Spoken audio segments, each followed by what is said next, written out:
2, 1.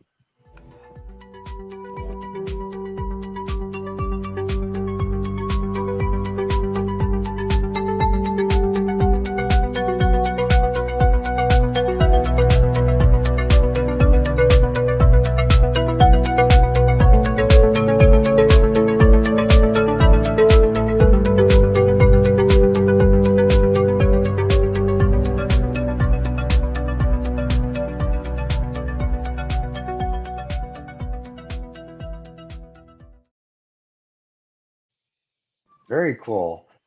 Hey, everybody. Welcome to May. Hello. Hello. We're all here. Yeah. So, Yeah. look at me. Yeah. So last month when How we the did the year's show, flying by already, isn't it? Shocking.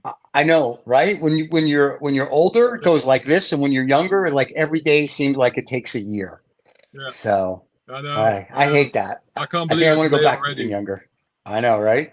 But you're doing great. I watched all your videos. You got stuff going on. You're being crowds and marches, inciting riots, and some guy got coronated in your country the other day. You're just like you're all over the Yeah, place. that wasn't me. I thought it was me getting coronated, but it wasn't. but I have been doing bizarrely something I never thought I'd do.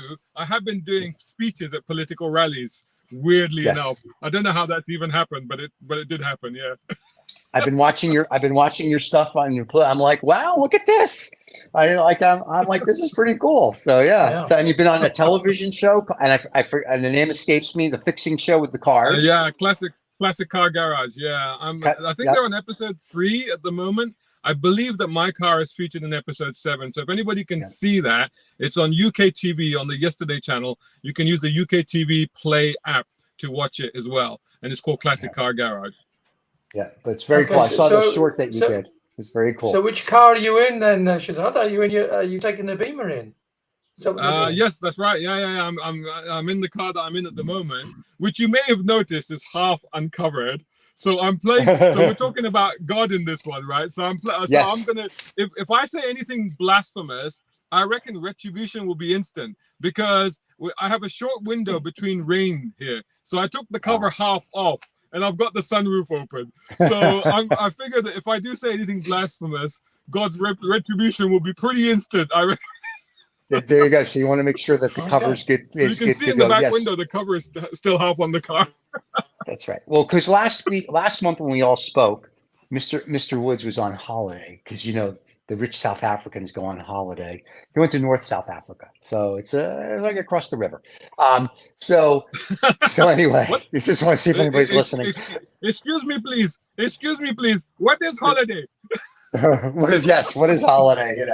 The celebrities, they just go on holiday. His entourage, they take him, they fan him all day, and they carry him on this big sled. I'm wondering what is a holiday? Yeah, right. So when we end, you, the guy in South Africa. Yeah. So the one with the electric. Yes, the one with the electric in your neighborhood. Funny you should say that. Yes, we'll get back to that. We're right in the middle of an outage right now. Of course we are. So. And there you go. And the Russians are coming. Yeah, you're blessed. You're blessed. You're under the light of God, it would seem. Oh, okay. Yeah. You know what's weird is it's actually pouring with rain here, which doesn't seem strange like me if you're an English fella, but in this country that is highly unusual at this time of year. So that's what happens when you invite the Russians. It's raining there as well. Yeah. I know, and it's May. It's Johannesburg. It doesn't rain. I don't know. There's some. Maybe they knew you were going to do something like this whole God thing. Seriously, I mean, even here, why is it still raining? We're in May and it is still raining. It's absolutely crazy. It's odd. It shouldn't be raining now, but I'm happy. I like it. I'm okay with that. So. Yeah. Well, here's the funny thing. It's because you're sitting indoors, Rod. That's why you're not worried about the rain. Yeah, what in my but also in a hot climate. What are you talking about? No, but also like in a hot climate, I remember from my time in Dubai, if it rained, it would be a big social media event. Everybody would be going out getting selfies in the rain because it's like, oh my God, it's raining, So wonderful. Yeah, it's a different thing. Whereas over here, it's like, oh God, it's raining. It's that's because what? In defense of the UK, and I must do this. It doesn't actually rain as much as people think it does, but you get a lot of grey days and a lot of drizzle. So I mean, if you just look at the numbers, Seattle, it rains much more in Seattle, but no one talks about Seattle. Why not? Because it rains more in Portland, Oregon than it rains in Seattle, and we're all used to it over here, and nobody cares. Exactly. So why is it raining in England again? Yeah, but moaning about the weather, about the weather is a favorite British pastime. That's what Brits do. That's so we true. moan about the weather. Well, when we're not queuing up for something or moaning about something else. Or you congratulate each other about the weather. Oh, it's a lovely day today, isn't it? Oh, yes, it is a wonderful day today. Yes, wonderful. The sun's shining. Yeah. And you guys wonder why you guys lost us in 1776. Okay. So. Stephen, the weather's great. Stephen, the general census of opinion was if America was any good, the Brits would have kept it. That's the general census. Right. Well, just throw that one out there. Listen, I am not offended. A 25-year-old burger. I know, but I am not offended by this stuff because I live in America, and if I lived in some other country, I'd be proud to be there.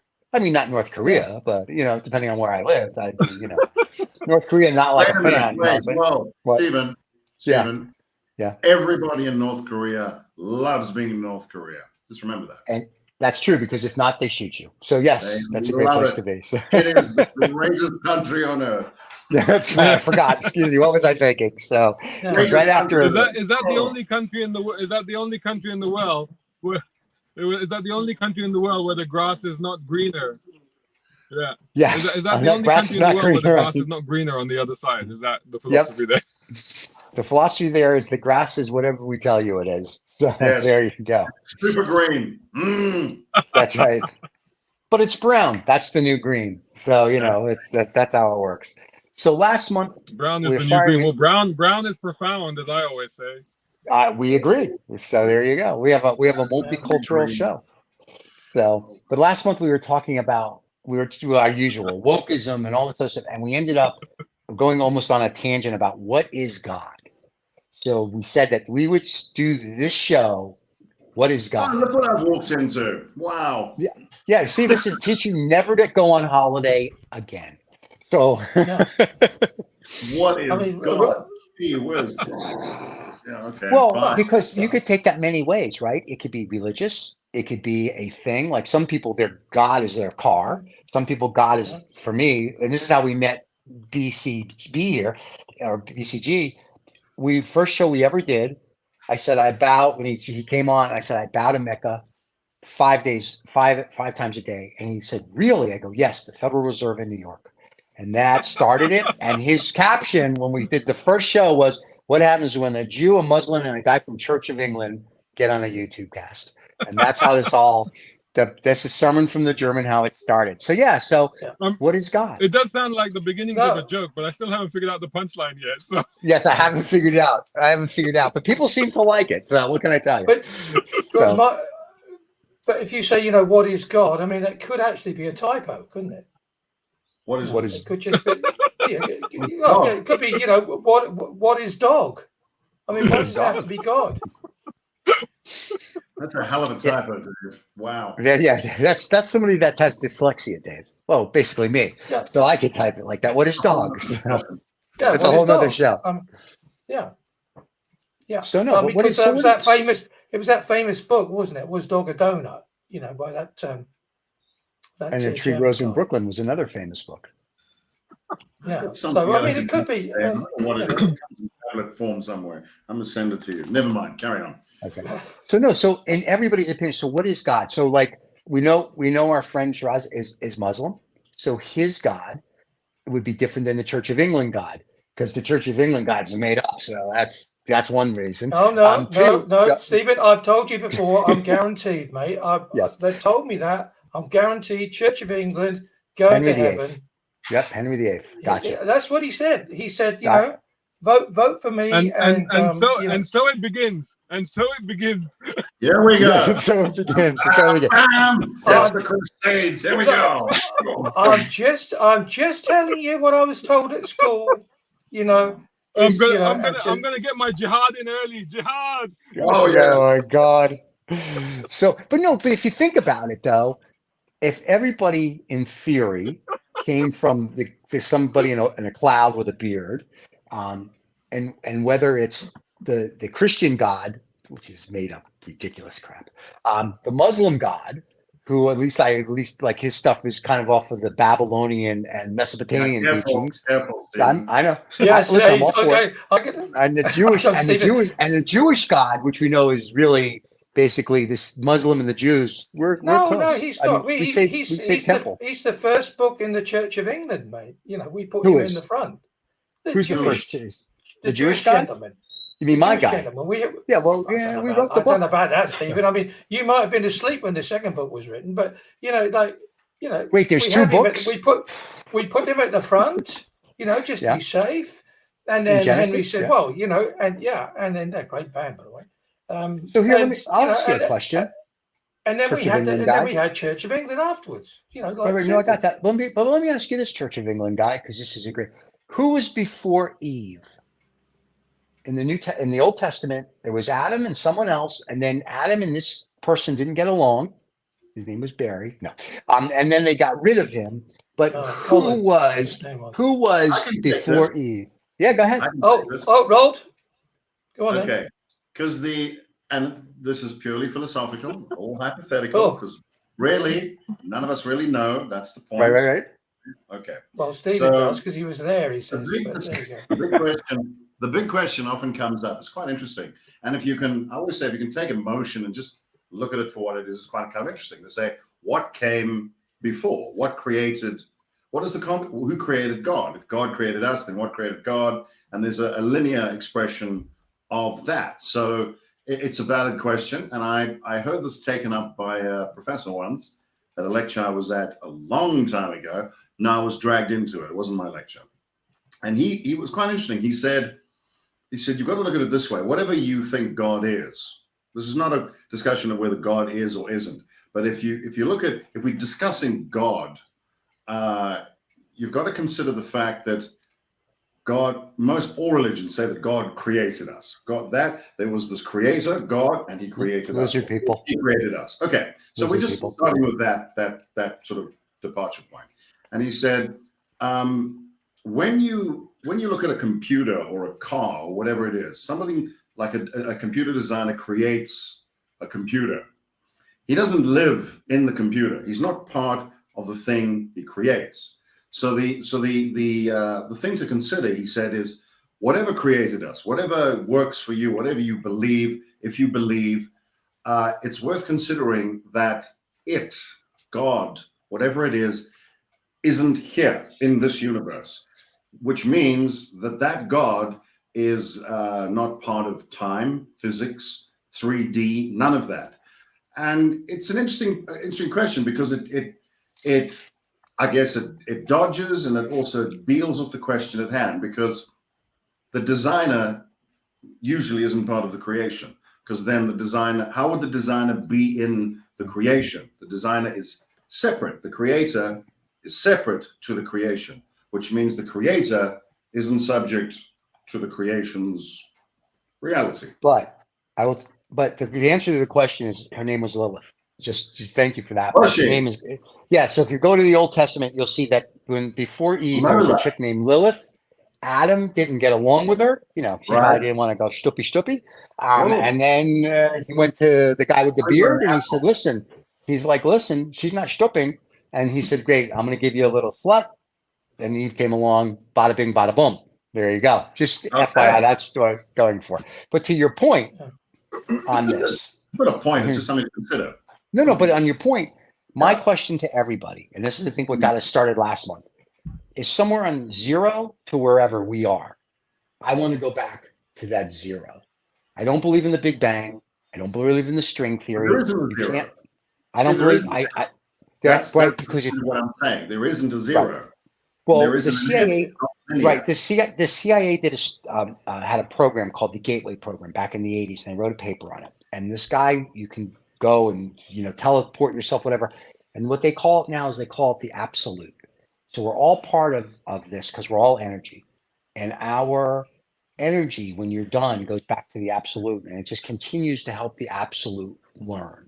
So whether you're Muslim or Jewish, not that fake Christian stuff, but if you're the real religions, so no, but if you're that, it seems very interesting. So my whole thing on what is God or who is God, I'm always fascinated that we fight over stuff, but really at the end of the day, we all believe the same thing. Like if you sit down, like I have Muslim friends other than Sherrod, and we sit and talk about religion, it's really the same. It's just like there's some variances, but at the end of the day, we're all one. So I don't understand like the fighting and the killing. What I don't understand, yes, right, please. is you talk about you don't believe in the Big Bang, but you've got this bit in your bit of the Bible about the bada bing, bada boom. So they must have been banging somewhere. So that's a different Big Bang. That's a different Big Bang. That's all. So can I come in? I think that all of these things can be reconciled. I don't think that there actually needs to be a contradiction, and I don't think that there needs to be a contradiction between the religions as well, because, like you said, God is. I don't think if you like to think of him as an entity, you can do, but God is more of a concept. God is more of an existence of something that basically we're all subscribing to. Ultimately, across all the religions, we're subscribing to the same thing. And it's not so much a thing or a being or an entity as a belief in something. And I think that, I'm just holding a Superman mug here. And this is not to ascribe, godlike status to Superman, for example. But there's always something that I always found very amusing in the first Superman movie in 1978, whenever it was. Lois is falling from the building, and Superman flies up and he catches her. It's the first time that she's encountered Superman. And he says to her, "Don't worry, I've got you." And she says, "You've got me. Who's got you?" Who's got you? And it's that kind of belief system. It's like, I don't understand how this is happening, but I'm being saved by this, by whatever is happening. I'm being saved by it, and I can't understand. There's no physics, there's no logic to how this is happening, but I have to believe in this system. And I think that for all of us, I think it comes down to the same thing. It's a belief in not necessarily a supernatural being, but in a concept of something that is a guiding hand, that is a saving hand, that is something there, something that we can rely on, something that is there, something that we can take faith from or reassurance from. I think that as humans, we all need something. We all need a little bit of that. If we all believe that we're just all on our own doing nothing, moving away from God is, for example, the same reason why we keep firing signals out into space, why we keep firing Voyager rockets into space looking for extraterrestrial life, which if they find us, they may come and extinguish us. That's a different story. But as Hawkins said, but the point being that we're constantly searching. We don't want to believe that we've just been created and left alone, or we've just popped up out of existence for no apparent reason, but that there is some reason to our being. And I think that ultimately what it all boils down to is just having that concept of a God, whatever the religion is, whatever your belief system is, but having that concept of there being a higher power or higher being that's kind of, either looking after us, or maybe not so much looking after us, but sort of corralling our journey or guiding us to, this strange existence that we're all living through. It's a very difficult question to answer. And it's always a case of like, how can you prove that there's a God? And you say, well, how can you prove that there isn't? But I think that just from the miraculous things that happen in one's own life, if you lived on this earth long enough, you've gone through so many life experiences and so many things that have happened to you that every now and then you go, there's just no explanation for that. And you go, whether it's a good thing or whether it's a bad thing. Sometimes it's a bad thing, but whether it's a good thing or it's a bad thing, sometimes you just go, there is no explanation for that. So therefore, there must be a higher purpose or higher reason. I mean, I always think that, I always go through life with the idea that, when things happen, they happen for a reason. And you go, well, okay, well, if they're happening for a reason, who's guiding that reason? So whether it's, ultimately, it could be argued that it's just God exists because we need him to exist. And perhaps that's true. Perhaps but then that's okay. I don't see that there's any problem with that. I don't see that there's any issue with that. And I think that it may be a bit of a cop-out on my part, but I don't have any problem with anyone that wants to believe in God, whatever that God is, or anybody that doesn't want to believe in a God. But I believe that if people feel that they need a guiding hand, or they need some kind of reassurance, or they need a belief system, I don't think there's anything wrong with them. Especially when most religions, 99.9% of all religions, are basically teaching people good stuff. Right. No, I agree 100%. What I'm always fascinated is that, like, being, and nobody knows this, I was born and raised in New York. I know it's a revelation to the show. New York. But yeah, it's a great. It's up the street to You up the might street. have mentioned it once or twice. What 1 or 2,000 times? Yes, but he's going to tell us he's Jewish next. Don't worry about it. That's correct. I am Jewish. Anyway, but the thing about living in New York, it's a melting pot, right? So growing up as a kid, you met, whether they're Muslims, Hindus, the fake Christians, lots of Jews. You meet all of these people. So, you could go, like, if you have a Muslim friend, he goes, you want to go to you could go to a mosque, you can go to a Catholic church, you can go to a Christian, like, you can learn.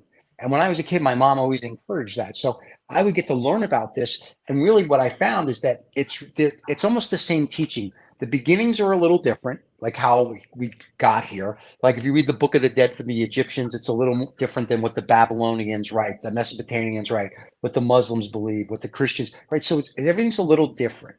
But at the end of the day, it's the same message, right? So I'm always fascinated by that. But then somewhere down the road, and what a lot of people don't realize is people would pray to gods with an S.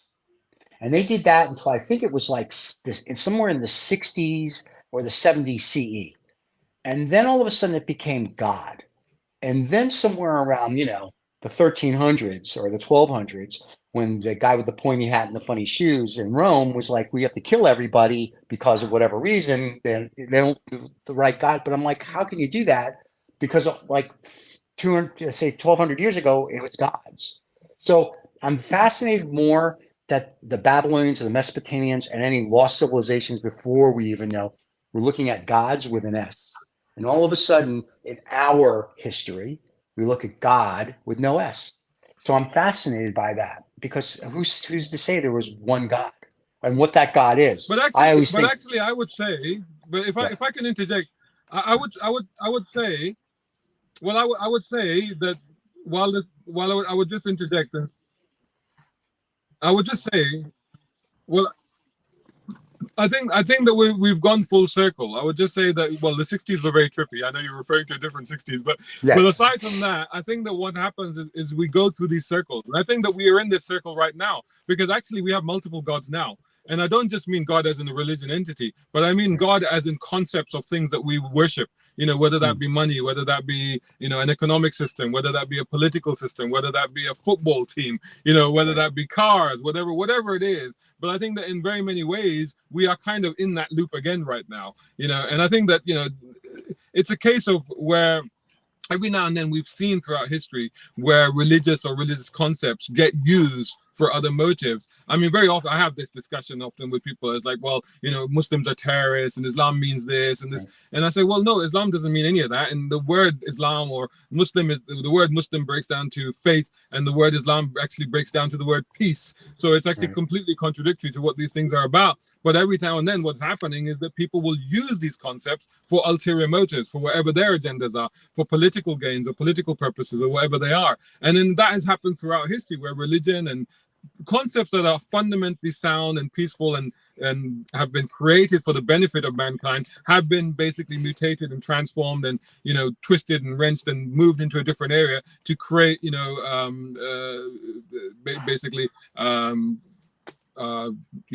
arguments, to create wars, to create problems, to create all of these sort of things, and I think that is the problem. And I think that we always have to be, I think, which is why this thing goes around in a circle. Because when you have the situation with gods, then you always have that situation. Well, my God's better than your God. This God's bigger than your God, or whatever. And then you always end up in these conflicts. Conflicts was the word I was looking for before. No, I haven't had enough coffee. Conflicts, and you end up with these conflicts. And I think that's where these things then go into full circles, and they go, okay, well, let's consolidate all of this and bring it all back together again, and then do all of this thing. I don't think that we're going to go back into that circle where we try and consolidate everything again. But I think that we are always going in, humanity as a whole throughout history has always gone into these kind of self-destructive cycles, if you like, where, it's pulled everything apart and ultimately ended up with nothing. So, and then it has to go through that to then come back to settling down again. I don't know if any of this is making sense. In my mind, it made a lot of sense. But anyway, that's kind of what I was trying to say. I think it makes sense. Yes, Mr. Roll. Down the room to the left is the restaurant. It makes perfect sense, and I think what you were saying, BCG. Can I call you that? BCG? Is that Of course you can. All right, BCG. All right. The thing about, for me, there's two things. There's faith. This is going to sound weird. There's faith and there's religion. For me, I do have a problem with religion per se, because for me, and this is my opinion, I just find it's very man-made. It seems to have destroyed things. It controls things. It's very of this earth. Religion, leaders, fancy dress, all of that. If you look at the actual leaders that a lot of religions follow, you know, Muhammad, Jesus, people like that, or prophets, or whatever you want to call them, these were very simple, humble people. They were all very mild. They were peaceful people. And it just seems to me that a lot of their teachings get lost. They get somehow, I think you sort of refer to this in a way, BCG, they almost get weaponized in a way to control people, to dictate to people. And it's sad in a way, because yes, people are looking for something. They're looking for love, peace, purpose. Everybody, no matter who you are, what color you are, where you are, everyone, every man, woman, and child, that's what we're looking for. And whether you live in the Middle East, and chances are you're going to be Muslim. If you live in, I don't know, England, and you might be more Christian. If you're in Israel, you might be Jewish, whatever. So it's you know, there's a location thing, but everybody's looking for exactly the same thing. But the problem is down the line is that people mess this whole thing up. That's my view. And I mean, Gandhi was quite famous for saying, because I know Steve he's not a big fan of the whole Christian thing. And I got to tell you, when I lived in the States, there was a guy who used to say, he said, 95% of Christians, Steve, are actually hypocristians. They're not real. They don't follow that book at all. It's a very controlling thing. And if they actually followed it, like one of the things, without theologizing, is you're not supposed to judge anybody. That's pretty clear. That right. Whether you, I'm sure it's probably in Islam, and it's definitely in Christianity, is you don't judge people. But what do? They just judge people. So they're not really following the boss. They're not following their manual at all. And that's why it doesn't work. That's why it breeds this hate. That's why it divides people. And Gandhi said, you know, I love this Jesus guy. He did. He said, I like your Jesus guy. It's the Christians I have a problem with. It's interesting how we've messed things up. And we really, as you said, BCG, we really are looking for the same thing. But we have this need. I don't know what it is with human beings. We have this need to control. It's like we need to fight. We need to dominate. We need to oppress, control, divide. I'm not sure what that's all about. But throughout history, you can see that's what in other words, when there's peace, wait, here comes war. I don't know. Well, I think that's human nature, because even if you read the fables, which is what I like to call the Bible. I mean, but I might just say just one thing. But that's the point. It's the humanity that messes up whatever. Right. Let's just say, for argument's sake, there is an entity or a concept or whatever it is. I think whatever created us or was out there is nothing like us. It's laughing at us. What are you people doing? But if it's trying to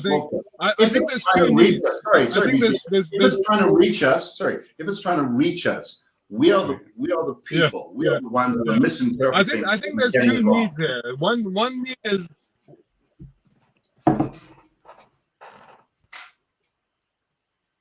no, you're on. No, I seem to have lost him. No, he's there. Roz, we're waiting. You said there's two needs. We haven't heard from you since. He's still rubbing his chin. Yeah. I know. Oh, we may have him in a loop. Yeah. Okay. I'd like to go actually while we're waiting for the feed to refresh. I'd like to go back. It's interesting that.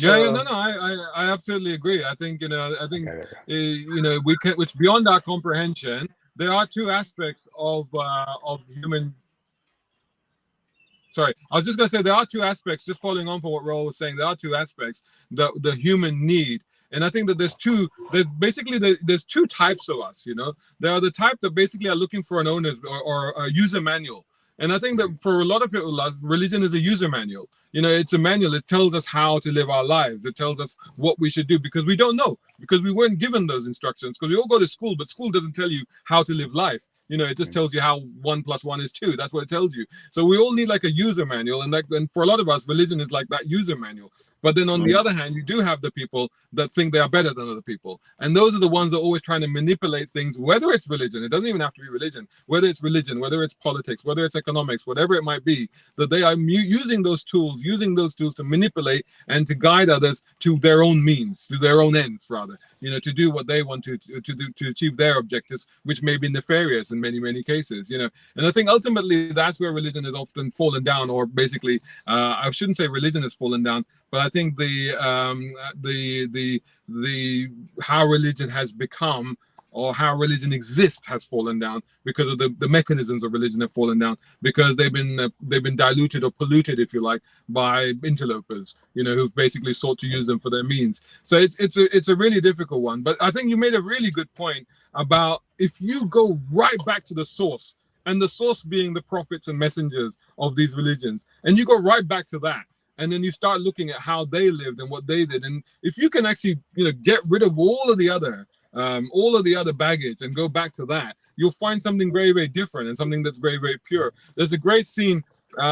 Is it which Indiana Jones movie is it? I'm sure one of you will tell me. But at the end of Indiana Jones, they're looking for the cup that, you know, they got drink out of to get, you know, life forever. You know, and what they realize, they all go for the really fancy cup. They go for the this must be the one, because this, you know, it's Jesus Christ. It's, you know, and the guys know it's the most simple cup. It's the most basic bruised, battered cup, because that's the reality of it. But it just reminded me of that. But I completely agree. But yes, to cover that point off, I think that, you know, we there's two types of us: those looking for a user manual and those looking to use, if you like.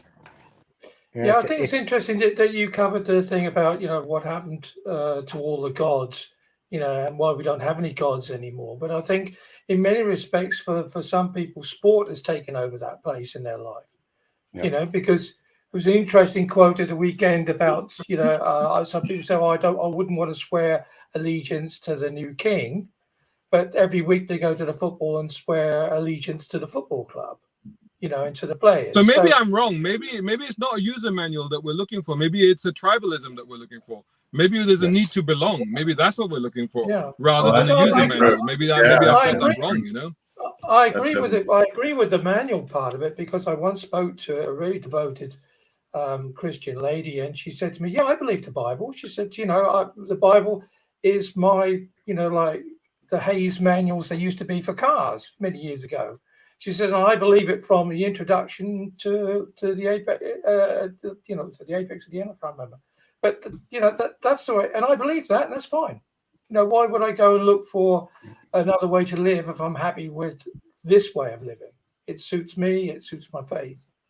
So yeah, but I do think that people can go a little bit OTT, you know, burning books and then getting all upset about it. At the end of the day, it's just a book. You know, sorry if that's offended people, but, you know, I mean, you know, if somebody stands in front of me and burns a Bible, for instance, okay, fine. You know, you can do that. I don't have an issue with that. Maybe it's a bit contentious, but that's part of the issue, right? Religion, people use religion to do things that, in theory, religion was never meant to do. No, I think, you know, I've just got to touch on this, because I was actually working in the media when we had the Salman. Sorry, when we had, I just want to come back on this, because we had the Salman Rushdie era, when all the Muslims started burning his books. And even back then, to my mind, I was like, this is completely counterproductive, because all you're doing is you're actually making him famous, you know. So whenever Muslims go out and they complain about the cartoonists in, where is it, in Germany or whatever, I can't remember, anyway, the cartoonists, the books or whatever, and I'm always like, you know, God is not fragile. God doesn't need saving. It's us. It's our own, basically it's our own doubts at that point that are making us do that, you know, because we have fallen into doubt, which is why we need to do that. But God doesn't need protecting from any of that. That's he's above all that. So to me, I'm like, all you're doing is basically, you know, making those people more famous. That's all that's actually happening here. But yeah, I mean, I always laugh when people do that sort of stuff. Yeah, remember Dave Allen, the Catholic, the Irish Catholic comedian. He once said, you know, so I hope God's got a sense of humor, because if he hasn't, you know, I mean, deep SH1T here, you know, and I'm sure, you know, and he believed that it was okay to make jokes about God, because he said, yeah, you know, if God's cool. He's got a sense of humor. Why should he not have a sense of humor? Well, that's true and it's not. Because if you read the Old Testament God didn't have any humor. He smited everybody. You did this, you smite. Kill your kids, smite. He burns a city. He does this. He brings a wall. God smited everything. I think God was like, smite you. Smite, smite, smite. All of a sudden, the New Testament, God's like, I love you. I want to give you a big hug. So now, somewhere along the line, we went from the smite God, who I'm going to kill everybody and everything if you don't listen to me, which is just a lizard, people. Let's just be real. Anyway, and then in the New Testament, apparently they got fed up with us, moved to Mars, waiting for Elon, and now we just give each other hugs. That's all I can say. Because at the end of the day, and we all know I like to read. So I read all this stuff, and it's true. If you read the Old Testament, God smited everything, everybody, wiped out everybody with a flood. Yeah, Stephen, as much as we like it, we love your sense of humor, but you made a sort of semi-serious point there.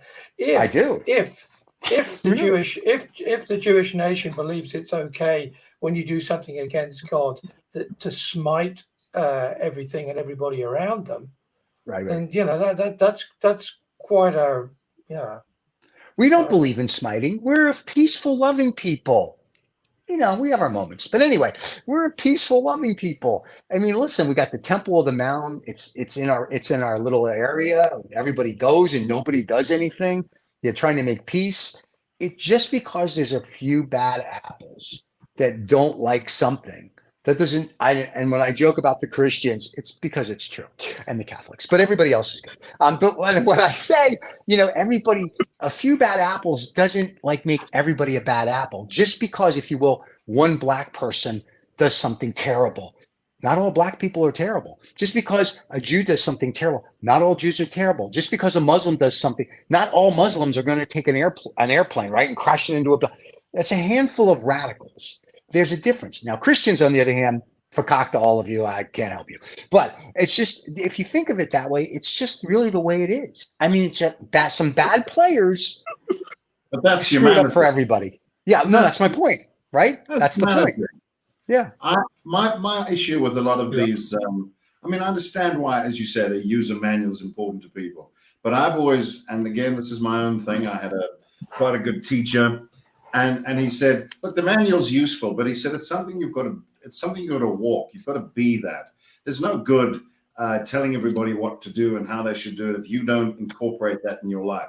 Like one of the things I do know, I've read some of the Quran, I've read some of the Torah, I've read some of the Bible. I haven't read all of them completely, but there is definitely a common thread, and the common thread that I've seen in all of them, particularly, funnily enough, between the New Testament and the Gospels, strangely enough, and the Quran. It's interesting. There's a link there, many links, but the one link that I found is basically, if you want to get to whatever created you, what you need to do is get rid of all this. You can't believe in this world, what it's about. It's all fake. It's all whatever. You've got to be able to live without the stuff of this world. I mean, I'm seriously compressing and briefing and compacting, but that's certainly the takeaway I get. And it's interesting that there is that fundamental belief in exactly the same thing, that that it's about simplicity.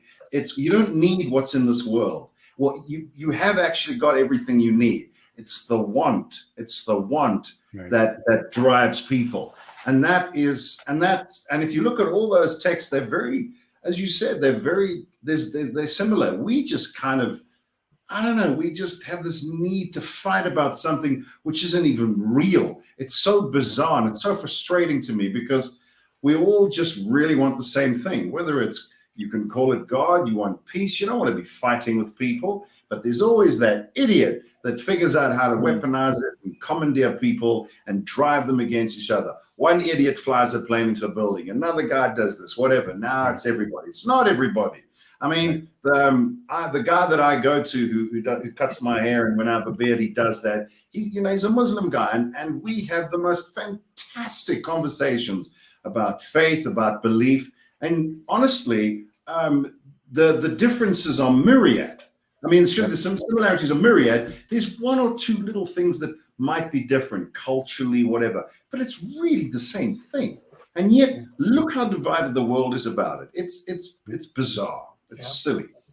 It's dumb. Welcome to the late great planet Earth, as I like to say. Well, So, it was once said to me by a very sweet old lady. She said, "Listen," she said, "it's the same dinner but different gravy," and that has always stuck. And that has always stuck with me. it's very true. And and that was the most simplistic way when I think, well, I don't understand that. So, but basically, fundamentally, as Roald was saying, it's what I believe in. It's what makes me comfortable in life. And the thing that one thing you said was very interesting is that you can He's in his car. BCG. We're just waiting for him. One thing that you just said, Raul, was. Oh, and now I want to hear it. What am I saying? Come on, BCG. Yeah. I think he's been smited by God at the moment. No. Come on, I want to hear this. I think again, if you boil it down, it's like you're talking about the simplicity, about the fact that you don't need all of this stuff, and ultimately that's what it's about, isn't it? Because it comes down to.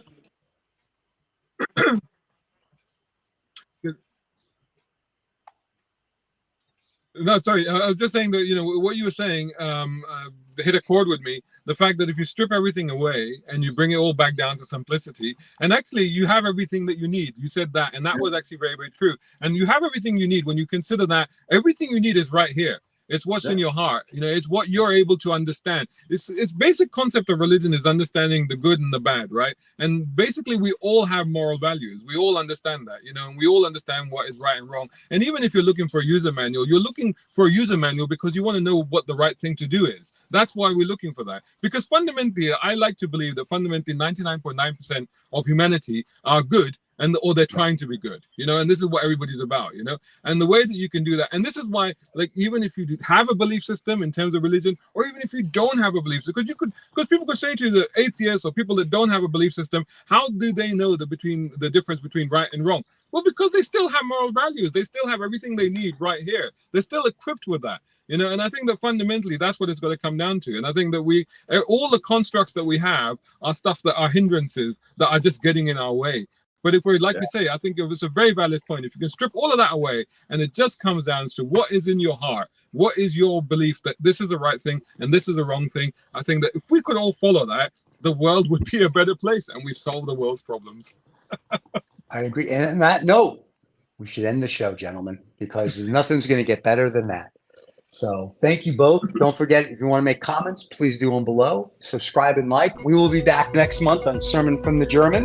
And we know BrownCarGuy will be with us. Roll will probably do this. Hopefully our other cigar gentlemen will be here as well. Thank you, everybody.